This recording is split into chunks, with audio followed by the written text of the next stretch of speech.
दोस्तों नमस्कार। स्वागत है आप सबका अपना चैनल 10th मस्ती में। आज आप लोग सीटेट पेपर 1 जो 11 जनवरी 2022 को हुई थी उसका जो है बाल विकास एवं शिक्षण शास्त्र का 30 प्रश्न पूरे व्याख्या के साथ देखेंगे। तो चलिए शुरुआत करते हैं। ध्यान दीजिएगा, इसमें पहला क्वेश्चन कह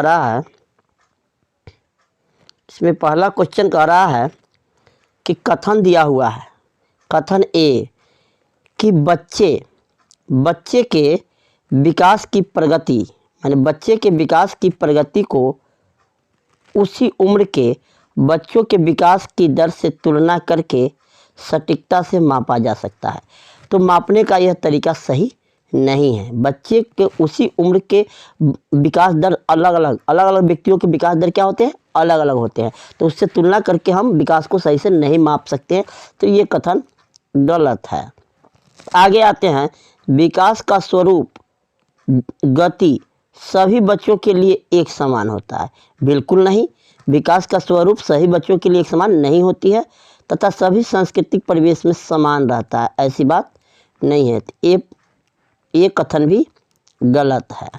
तो चलिए देख लेते हैं ऑप्शन में। ऑप्शन नंबर डी कह रहा है ए और आर दोनों गलत है। तो इस प्रश्न का राइट आंसर हो जाएगा ऑप्शन नंबर डी।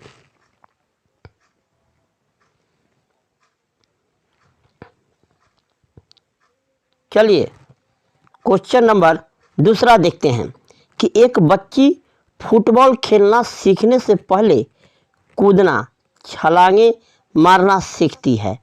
यह विकास के किस सिद्धांत को प्रदर्शित करता है?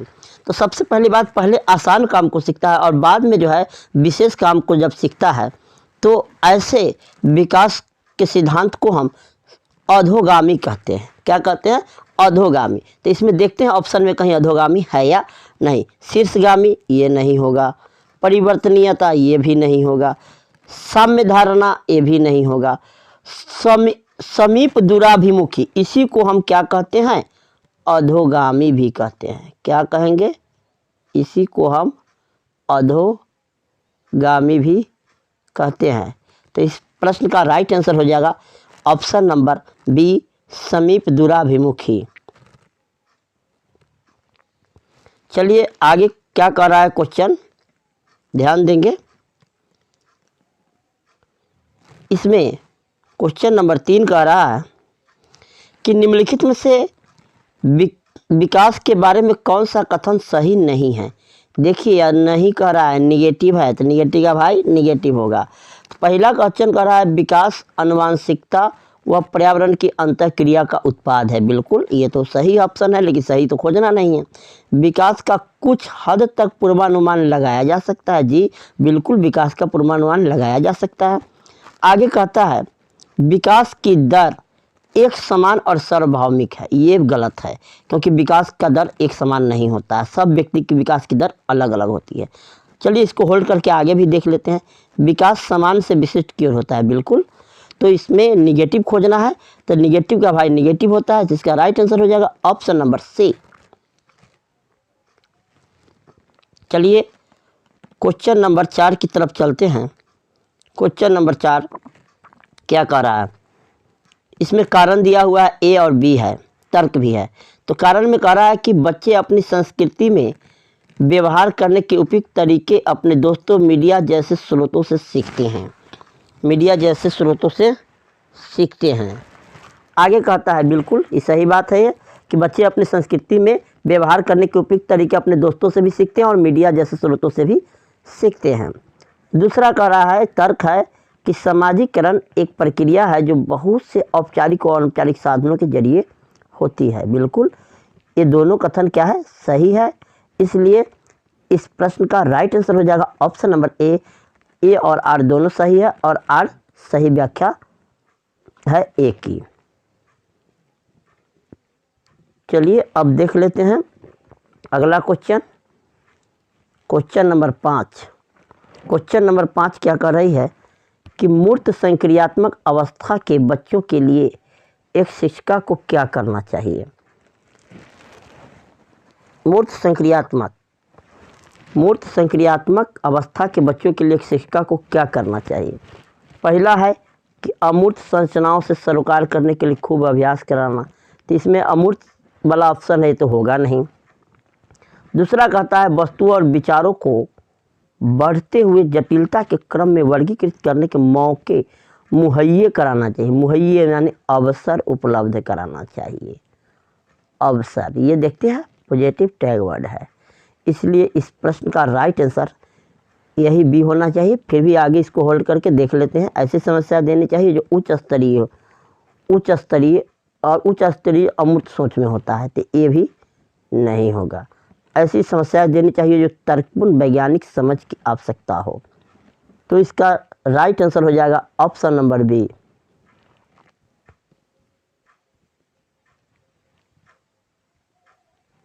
चलिए क्वेश्चन नंबर 6 की तरफ।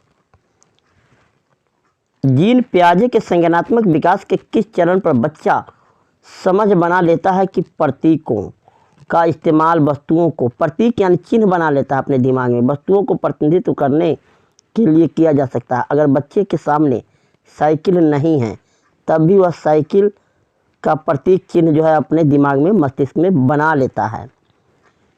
यह कौन सी अवस्था होगा? जीन पियाजे के 4 अवस्था, इसमें कौन अवस्था होगा? पहला कह रहा है पूर्व परंपरागत अवस्था, ये तो इसमें आता नहीं है। दूसरा है पूर्व संक्रियात्मक अवस्था। तीसरा है मूर्त संक्रियात्मक अवस्था। मूर्त संक्रियात्मक अवस्था। चौथा है अमूर्त संक्रियात्मक अवस्था। तो बच्चे जो है साइकिल नहीं है तब भी साइकिल सब सुन लेते, मस्तिष्क में बैठा लेता है। ऐसा जो होता है पियाजे के पूर्व संक्रियात्मक अवस्था में होता है, और यह अवस्था 2 से 7 वर्ष तक माना जाता है। तो इसका राइट आंसर होगा ऑप्शन नंबर बी।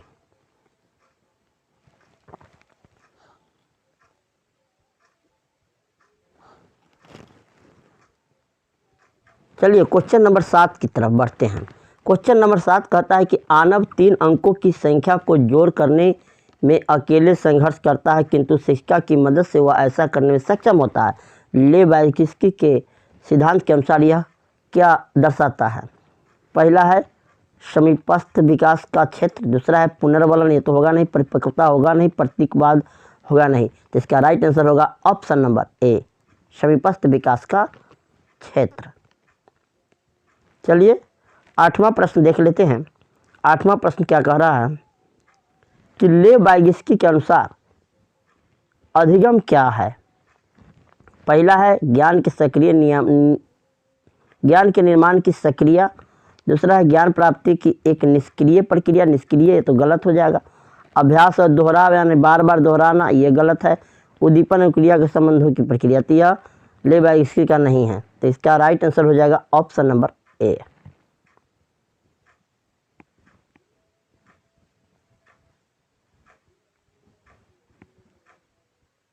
चलिए क्वेश्चन नंबर 9 की तरफ बढ़ते हैं। क्वेश्चन नंबर 9 कहता है कि आसना अच्छा करती है क्योंकि वह दूसरों द्वारा अच्छा देखा जाना चाहती है। वह लॉरेंस कोहल वर्ग के नैतिक विकास के किस चरण में आता है?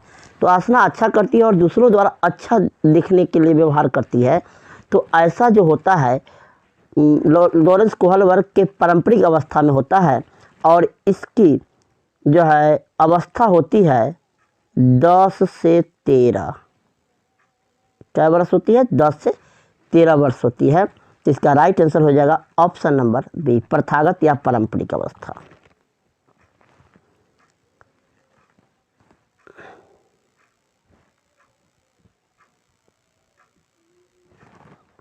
चलिए क्वेश्चन नंबर 10 क्या कह रही है कि प्रगतिशील शिक्षा में पहला है सीखने का स्वरूप सामाजिक होता है। दूसरा है पाठ्य पुस्तकें सीखने का एकमात्र साधन, एकमात्र यह क्या है? निगेटिव टैग वर्ड है, इसलिए यह गलत हो जाएगा। बैठने की व्यवस्था पूरी तरह से तय नहीं होती है कुछ भी, ये क्या है? गलत है। पाठचर्या मानकीकृत या स्टैंडर्ड ढंग से अगर कोई भी रहे तो निगेटिव टैग वर्ड होता है, इसलिए भी इसका आंसर गलत हो जाएगा। तो इस प्रश्न का राइट आंसर होगा ऑप्शन नंबर ए, सीखने का स्वरूप सामाजिक होता है। चलिए अब क्वेश्चन नंबर 11 की तरफ चलते हैं। 11 की तरफ चलते हैं। 11 क्या कह रही है 11 है कि राष्ट्रीय शिक्षा नीति, 11वां क्वेश्चन है कि राष्ट्रीय शिक्षा नीति 2020 किस पर बल देती है। पहला है लचीला बहुस्तरीय गति आधारित होती है, बिल्कुल। बच्चों के केवल है, मात्र है, ये सब क्या है, गलत है। राष्ट्रीय जब मानकीकृत, अभी भी बताया है, पहला क्वेश्चन है मानकीकृत या स्टैंडर्ड ढंग से होता है, कोई भी है तो वह निगेटिव टैग वर्ड होता है, ये भी गलत हो जाएगा। बच्चों के स्मरण मैंने याद पर आधारित है, ये गलत है। इस प्रश्न का राइट आंसर होगा ऑप्शन नंबर ए।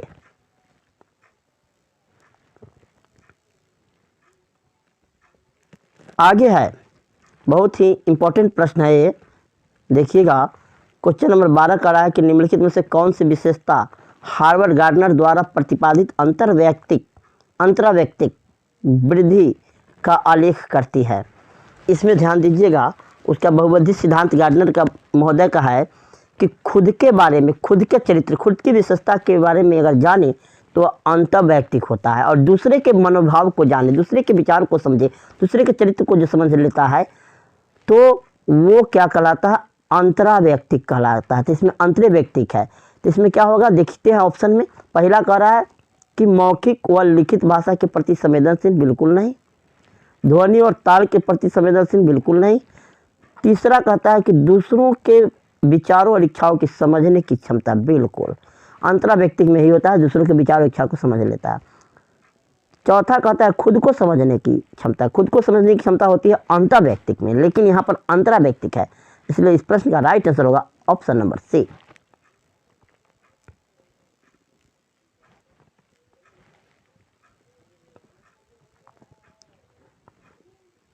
चलिए अब देखते हैं क्वेश्चन नंबर 13। वाइगोत्स्की के संरचनावाद में किसकी भूमिका अहम है। पहला है भाषा, दूसरा है परिकल्पना, तीसरा है स्कीमा का विकास, चौथा है इनाम व सजा। तो वाइगोत्स्की महोदय पहले बोला था कि पहले भाषा का विकास होता है तब सोच विकसित होता है, लेकिन इसी में पियाजे महोदय का रहता तो उसमें पहले सोच विकसित होता है तब भाषा विकसित होता है। लेकिन वाइगोत्स्की का जहाँ भी आए चर्चा तो उसमें पहले भाषा का विकास होता है तब बाद में सोच या चिंतन विकसित होता है, इसलिए इस प्रश्न का राइट आंसर हो जाएगा ऑप्शन नंबर ए।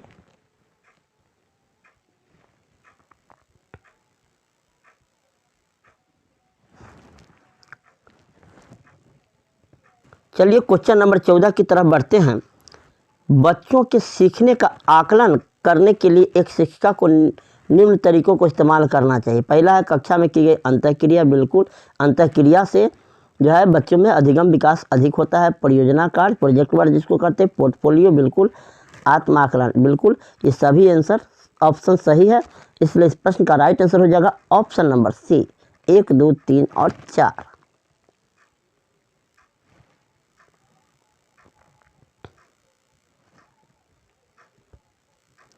अब क्वेश्चन नंबर 15 की तरफ बढ़ते हैं।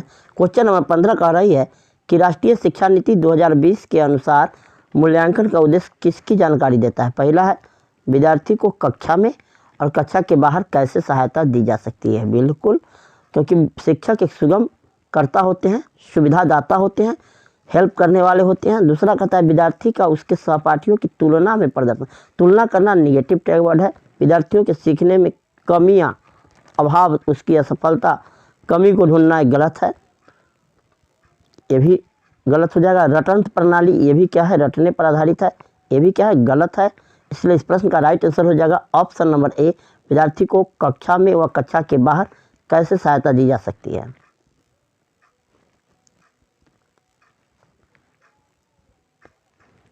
चलिए क्वेश्चन नंबर 17 की तरफ बढ़ते हैं। क्वेश्चन नंबर 17 क्या कह रही है, क्वेश्चन नंबर 16। क्वेश्चन नंबर 16, निम्नलिखित में से कौन सी प्रथा समावेशन में बाधक है। पहला है कक्षा का अनुशासन एक दूसरे के लिए परस्पर समान आधारित होता है, सही बात है। सामग्री को केवल, यही तो निगेटिव टैग वर्ड है, अब बाधक कह रहा है, निगेटिव का भाई निगेटिव होता है, इसलिए इस प्रश्न का राइट आंसर हो जाएगा ऑप्शन नंबर बी।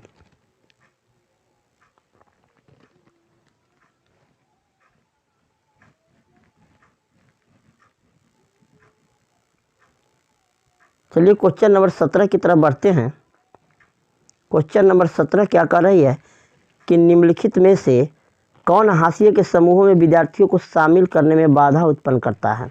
पहला, शैक्षणिक स्थानों का पहुंच, ये बिल्कुल बाधा नहीं पहुंचाता है, इसलिए ये क्या हो जाएगा, सही वर्ड है, लेकिन इसमें बाधा उत्पन्न करने का बात कह रहा है। अधिकारों में समानता, समता, तो अधिकारों में समानता तो होना चाहिए, भाग लेने का अवसर बिल्कुल मिलना चाहिए। अब यही होगा कि सामाजिक वर्तिकाल, यही क्या है, निगेटिव है, इसलिए निगेटिव का भाई बाधा कर रहा है, इसलिए इस प्रश्न का राइट आंसर हो जाएगा ऑप्शन नंबर डी। आगे है क्वेश्चन नंबर 18। क्वेश्चन नंबर 18 कहता है निम्नलिखित में से कौन सी अधिगम अक्षमता सुसंगत रूप से लिखने की क्षमता को सीधे प्रभावित करती है? लिखने के लिए कर रही है डिस्ग्राफिया। इस प्रश्न का राइट आंसर हो जाएगा ऑप्शन नंबर बी। चलिए क्वेश्चन नंबर 19 की तरफ आते हैं। क्वेश्चन नंबर 19 क्या कह रहा है कि निम्नलिखित में से कौन सा अभ्यास श्रवण विद्यार्थियों के सफल समावेशन में बाधा उत्पन्न करेगा? तो श्रवण विद्यार्थी होगा तो उसको तो मौखिक अभिव्यक्ति होना चाहिए, लेकिन इसमें पहले ऑप्शन पढ़ते हैं, विद्यार्थियों को अपने आप से बात करने के सोचने दें, ये बिल्कुल सही है। आगे कहता है कि विद्यार्थियों को मौखिक परीक्षा के बजाय लिखित परीक्षा दे, यही तो बाधा उत्पन्न करेगा, क्योंकि वह श्रवण है, सुन नहीं सकता है श्रवण में, इसलिए कहता है मौखिक परीक्षा के बजाय लिखित परीक्षा दे। तो यही क्या हो जाएगा, इस प्रश्न का राइट आंसर हो जाएगा ऑप्शन नंबर बी।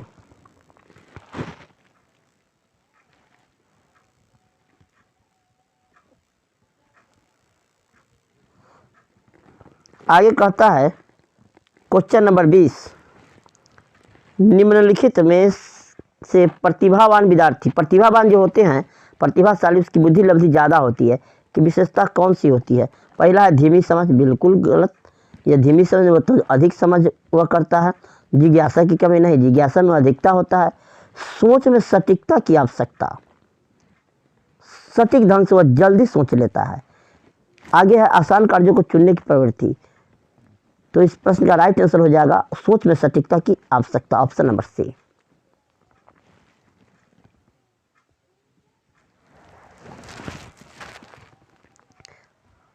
अब आते हैं क्वेश्चन नंबर 21 की तरफ। क्वेश्चन नंबर 21 क्या कर रही है, ध्यान दीजिएगा। एक शिक्षिका अपने विद्यार्थियों में बोध कौशल को सुसाध्य करना चाहती है, इस उद्देश्य के लिए उसे निम्नलिखित में से किससे बचना चाहिए? किससे बचना चाहिए? पहला है संकल्पना मानचित्र से, दूसरा है संदर्भहीनता से, रूपरेखीकरण से, सारांशीकरण से। तो शिक्षा अपने विद्यार्थियों में बोध कौशल जब होगा तो संदर्भहीनता नहीं होना चाहिए, संदर्भ के अनुसार होना चाहिए, लेकिन यहाँ पर कह रहा है निम्नलिखित के उद्देश्य किससे बचना चाहिए, निगेटिव कह रहा है, तो संदर्भहीनता से बचना चाहिए। तो इस प्रश्न का राइट आंसर होगा ऑप्शन नंबर बी।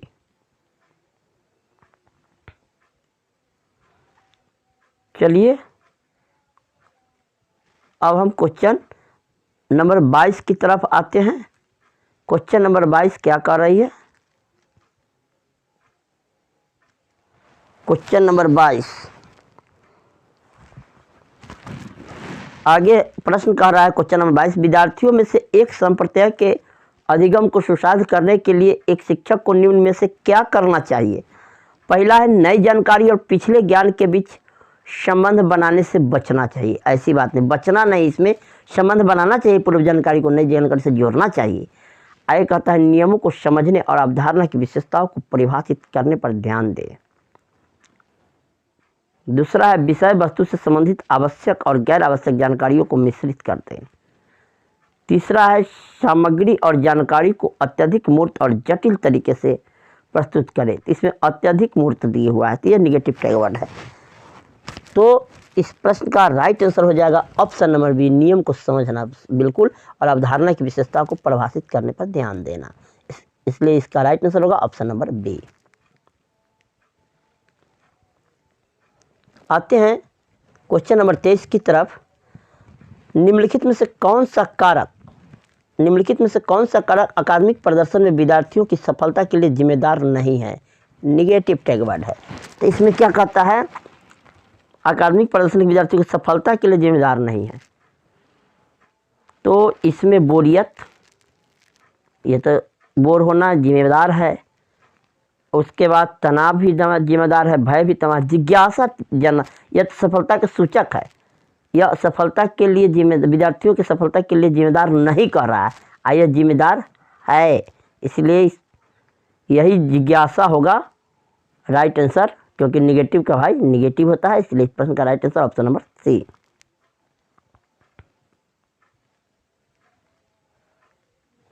चलिए क्वेश्चन 24 की तरफ बढ़ते हैं। एक संप्रदाय को पढ़ाते समय एक शिक्षक एक ऐसा उदाहरण दे रहा है जिसमें उस संप्रदाय से जुड़ी श्रेणी की सबसे महत्वपूर्ण मूल विशेषता है। ऐसे उदाहरण को डैश कहा जाता है। एक भ्रांति कहा जाएगा, बिल्कुल नहीं, भ्रांति नहीं होता है, ये गलत हो जाएगा। एक गैर उदाहरण गलत हो जाएगा। एक अपवाद गलत हो जाएगा। तो इसका राइट आंसर होगा ऑप्शन नंबर सी, एक आद्य स्वरूप रूप कहा जा सकता है। चलिए क्वेश्चन नंबर 25 की तरफ बढ़ते हैं। 25 कह रहा है कि एक निर्दिष्ट लक्ष्य तक पहुंचने के लिए विद्यार्थियों को उनकी संज्ञानात्मक क्षमताओं पर चिंतन करने के लिए प्रोत्साहित करके एक शिक्षक निम्नलिखित में के किसके विकास को सुगम बना सकता है, आसान बना सकता है, बना रहा है। पहला है घोषणात्मक ज्ञान, बिल्कुल नहीं। प्रतिक्रियात्मक ज्ञान, बिल्कुल नहीं। रटकर याद करना, बिल्कुल नहीं। तो इस प्रश्न का राइट आंसर होगा ऑप्शन नंबर सी, अधिसंज्ञान। पहले कहे ना कि निगेटिव काटना आप सीख जाइएगा तो अपने आप आंसर तक, सही आंसर तक पहुंच सकते हैं। चलिए क्वेश्चन नंबर 26 की तरफ बढ़ते हैं। क्वेश्चन नंबर 26 क्या कह रही है कि शिक्षण अधिगम की अवधारणा करते समय राष्ट्रीय पाठ्यचर्या NCF 2005 निम्न में से किसके महत्व पर बल देती है। पहला है सक्रिय जुड़ाव और बातचीत द्वारा। दूसरा है वेधन और बार बार अभ्यास, ये तो गलत है। सामग्री को रटकर याद करना, रटना और याद करना, यह निगेटिव टैग वर्ड है। उत्तेजना प्रतिक्रिया सही, गलत है। इस प्रश्न का राइट आंसर होगा ऑप्शन नंबर ए, सक्रिय जुड़ाव और बातचीत। चलिए क्वेश्चन नंबर 27 की तरफ बढ़ते हैं। क्वेश्चन नंबर 27 क्या कह रही है। क्वेश्चन नंबर 27 है कि किसी समस्या को हल करने के लिए विद्यार्थियों की मदद करने के लिए एक शिक्षक को निम्न में से क्या करना चाहिए।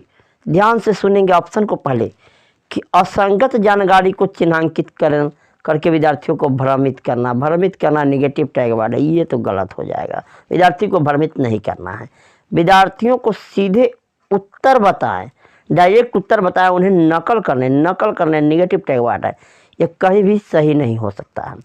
आगे कहता है कि ऐसे संकेत जो प्रासंगिक स्कीमा पर आधारित हो और संरचना को देखिए सक्रिय रूप से भागीदारी, तो ये क्या है, पॉजिटिव टैग वर्ड है। फिर भी होल्ड करके आगे देख लेते हैं। जानकारी को वियोजित करके, माने बांट करके खंडों में विभाजित करें, ये गलत है। इसलिए इस प्रश्न का राइट आंसर होगा ऑप्शन नंबर सी।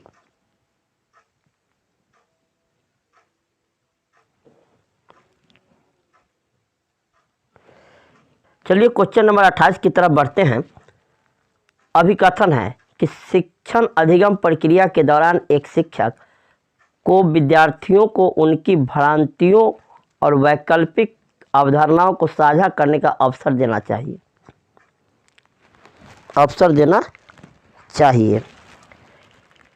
तो बिल्कुल सही बात है कि अवसर देना चाहिए अवधारणा को साझा करने के लिए, तो ये कथन सही है।